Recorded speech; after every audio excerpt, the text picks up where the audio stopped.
We've heard the stories of groupies, parties, and mistresses, but what is it really like to be an NFL wife? Life coach Joan Jackson is here to share how an NFL player's life could self-destruct. So hi, Joan. Thanks for being here. So you were an NFL wife. Thank you for having me. Yes, of course. Yeah. So you were an NFL wife to Joan Jackson for 19 years. Yes. Tell me a little bit about that. It was a difficult life. I mean, it was exciting, but it was difficult. I mean, you have to wear a number of hats. I mean, you have to be their accountant. You have to be their manager. You have to be their maid, their cook. I mean, people don't know. People think we're these trophy wives. Right. And we have a lot of things that we have to do. We have to present ourselves in a certain way with the media. I mean, it's a difficult life. I can imagine. And then also right now there's sort of all these shows out there like that portray, you know, rock stars' wives and the wives of, you know, Hugh Hefner or the girlfriends of Hugh Hefner. And like they make it seem like it is just this glamorous life where you're sitting back pretty and like just spending money all the time. No. And that's not the case at all. It's not the case at all. You have to always be on your game. And you have to be on your game when you really don't want to be on your game. You have to always present yourself in a way where you are not being talked about in the media. And you have to be a mom. You have to present yourself to your kids and to the team. And it's a difficult life. You have to always be on your game.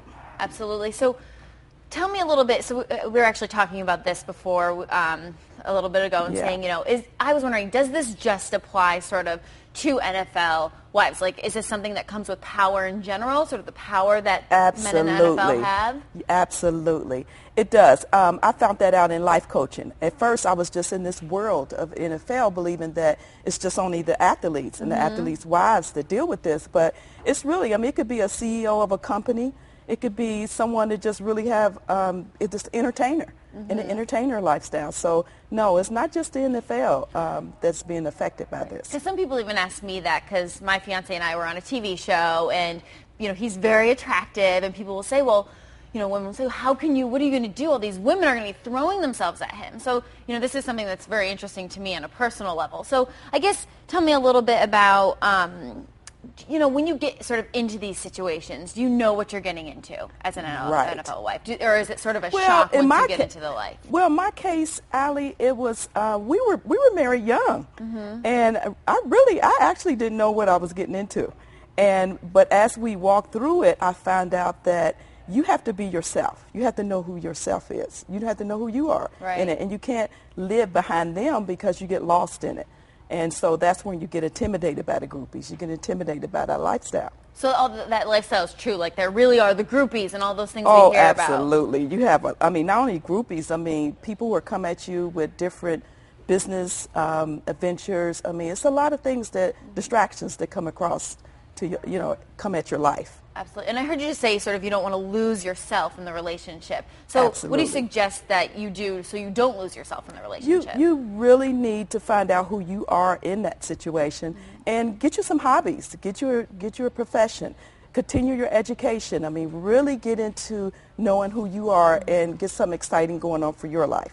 Right. You don't want to live vicariously sort of through your husband. Exactly. Okay, so how did sort of you get involved in life coaching? Well, it's really on the heels of being an NFL player's wife and just having that passion for life and wanting to help people and help NFL players move through life and enjoy that life.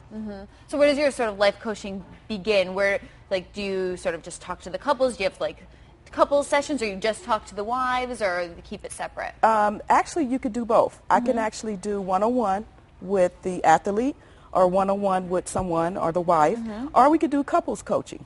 So, or I can do group coaching, 4 to 6 people. But all the coaching is over the phone.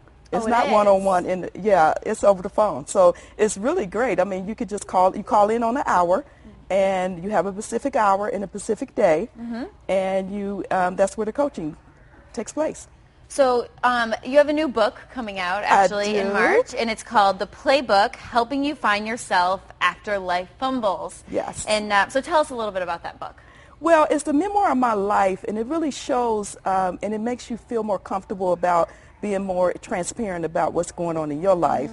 And it actually talks about relationships, and I do some life coaching in there, and it helps you understand how to win that game of life. Well, thank you so much for being here and sharing your experiences. Well, thank we really appreciate Thank you that. for having me, Ali. And if you want to reach Joan, you can go to our website and click on the Scene On tab. Back to you, Raul. I love the shirt, by the way. Thank you. I know. Our little ref. Yes, indeed. All right, Okay, ladies, thank you.